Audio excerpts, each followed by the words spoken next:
Bueno, mientras os animáis, yo quería preguntar a Julio, que ha reflexionado muy bien sobre por qué el daño es curiosamente solo en las células ganglionares, que si hay evidencias de daño en fotorreceptores, que son unas células con un metabolismo tan activo, con tanta mitocondria que incluso, y también preguntar en este caso a Consuelo, que somos capaces de ver la capa de lisoides, que presuntamente es donde se acumulan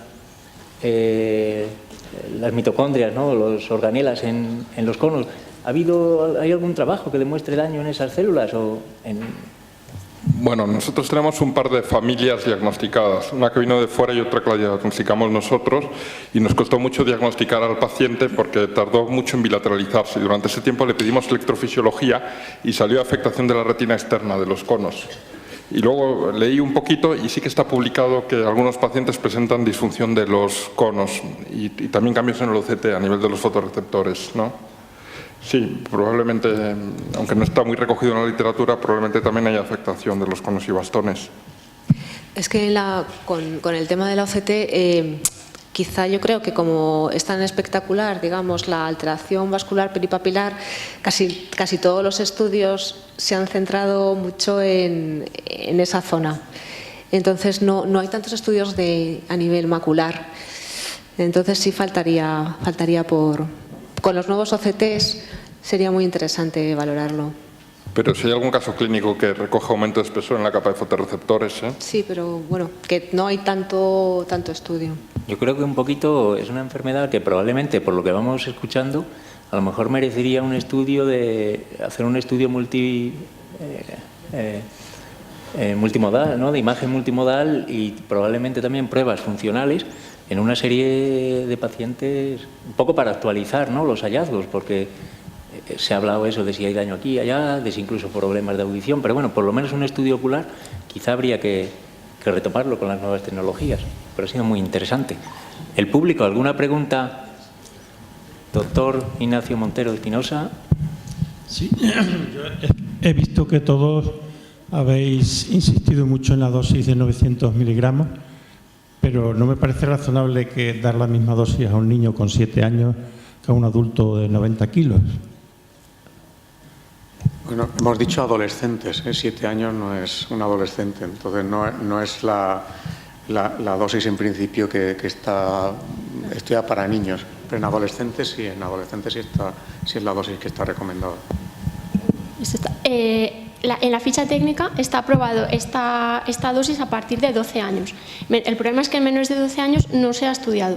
Entonces hay que extrapolar de los adultos. Parece ser, por lo que sea, como es un fármaco que se considera bastante seguro, antes no lo he comentado, pero de los efectos secundarios si da, suelen ser leves y suelen ser picor de garganta, tos, pero por lo demás está muy bien tolerada, aunque ahora cuando analicemos el LEROS, que es este ensayo en fase colato, que se ha cerrado el reclutamiento pero que no ha acabado el estudio, una de las cosas es para ver la seguridad a largo plazo del fármaco. Ahí sabremos más, pero de momento parece bastante seguro.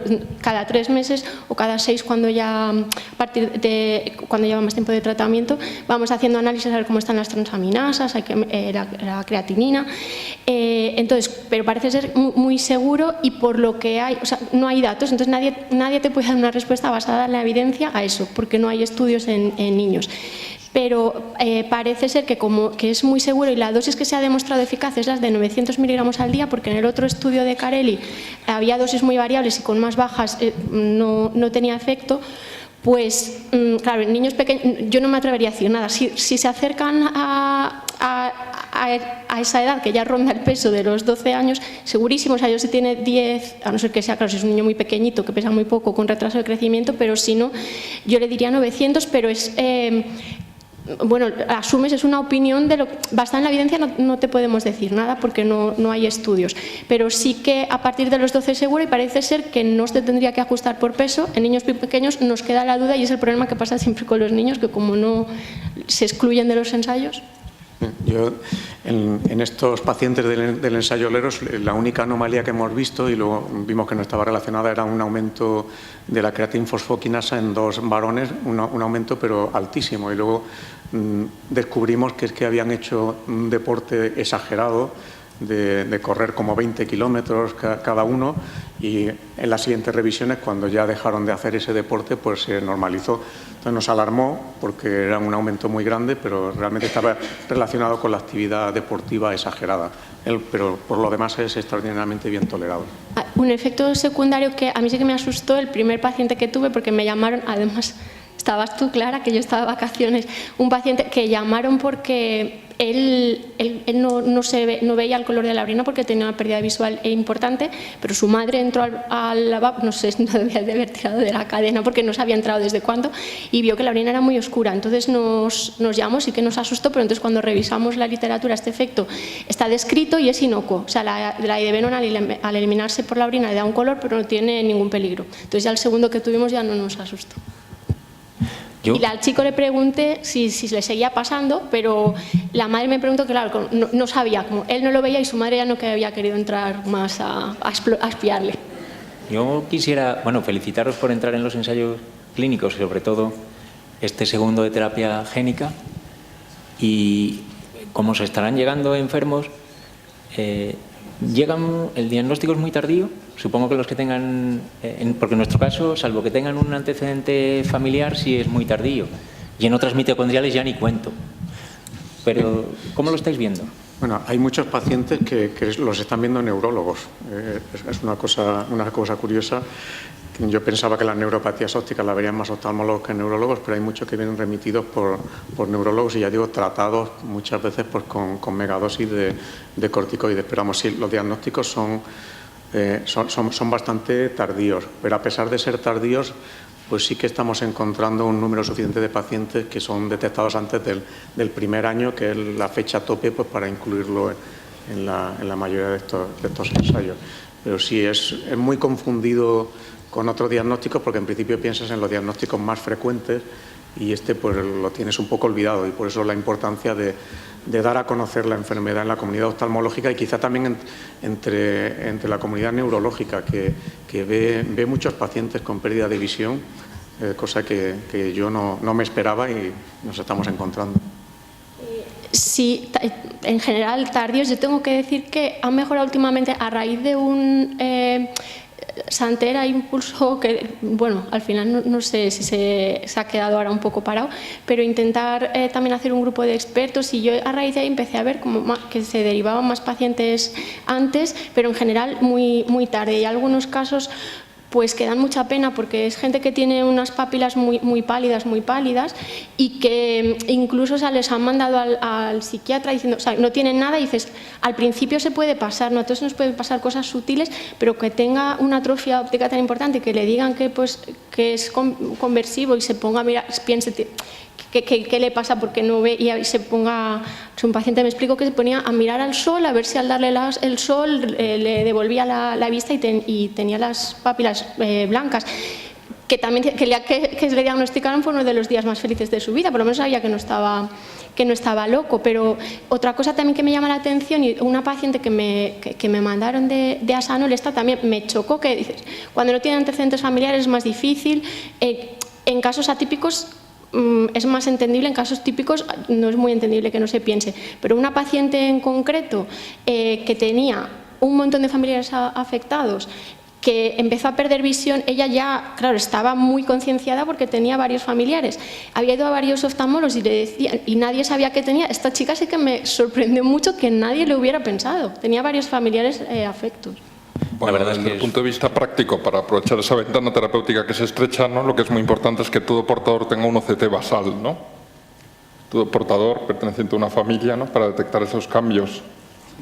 Sí, un OCT de fibras, de capa de fibras nerviosas y de célula ganglionar. Sí sería importante, porque si se hace periódicamente el seguimiento con OCT de capa de fibra y se detecta que hay un engrosamiento, pues ya sabes lo que le espera luego, que es la pérdida de visión prácticamente.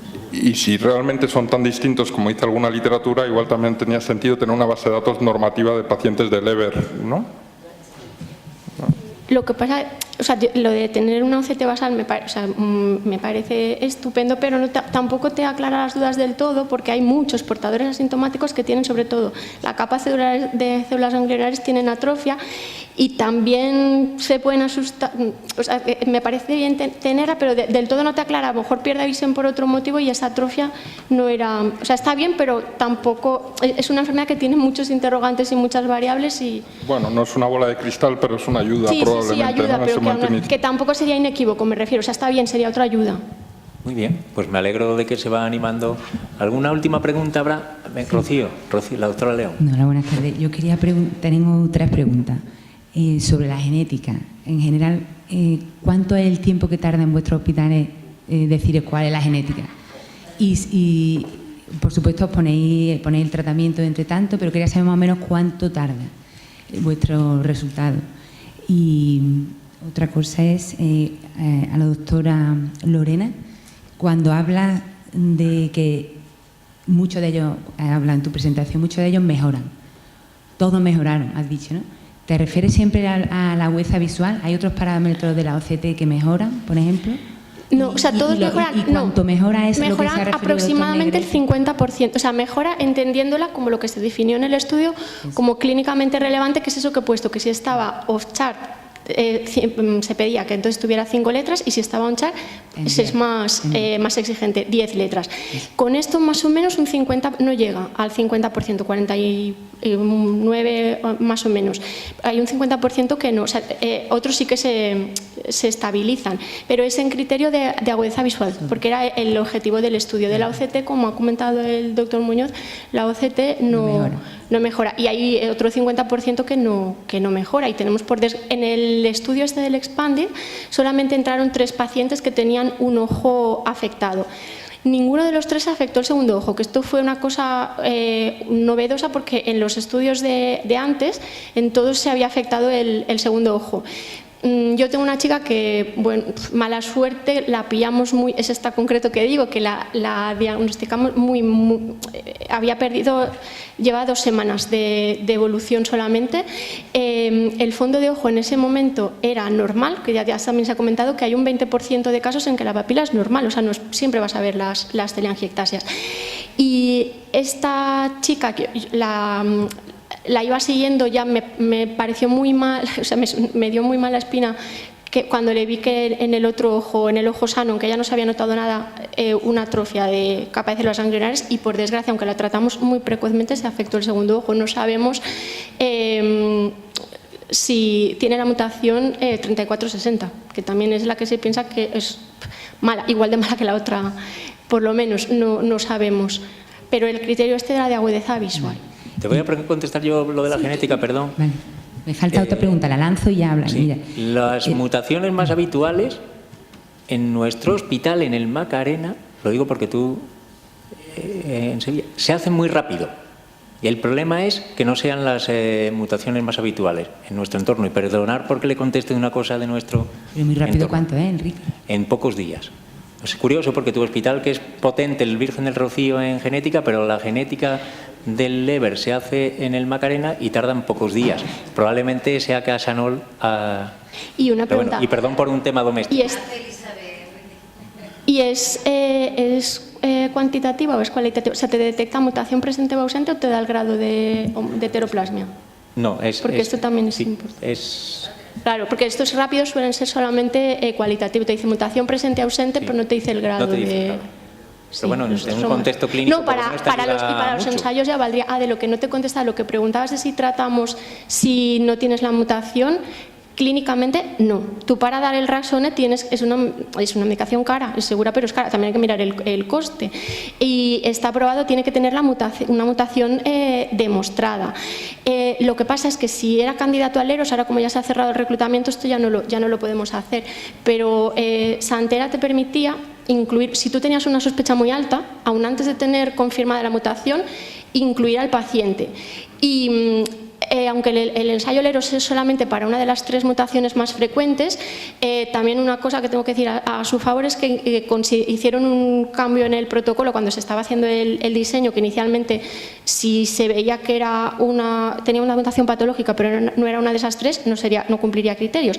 Pero si ellos asumían el coste de la genética y si se encontraba una mutación que se hubiera descrito como demostrada patogénica de Elon, no se incluiría al paciente para analizar sus datos, pero se le administraría igual, se le financiaría el Raxone 2 años.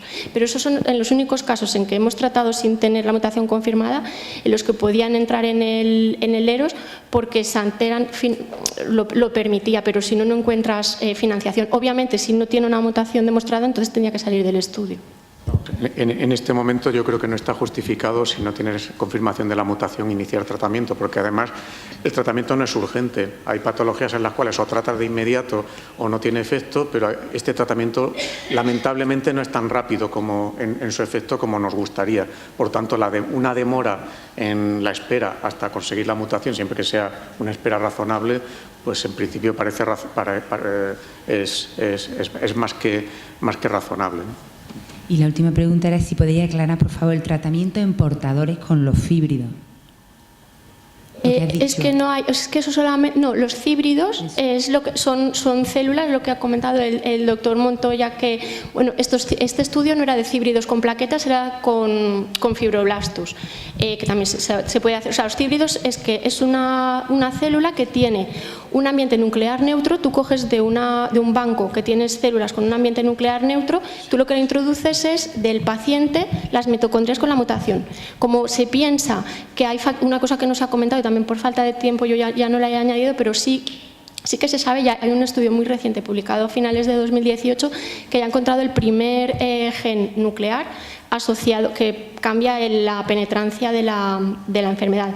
Yo tengo un estudio diseñado con esto, pero tengo que acabar de encontrar la financiación para ver hasta dónde podemos analizar, pero sí que se pensaba, y ya se ha demostrado en concreto un gen nuclear que influye en la penetrancia de la enfermedad.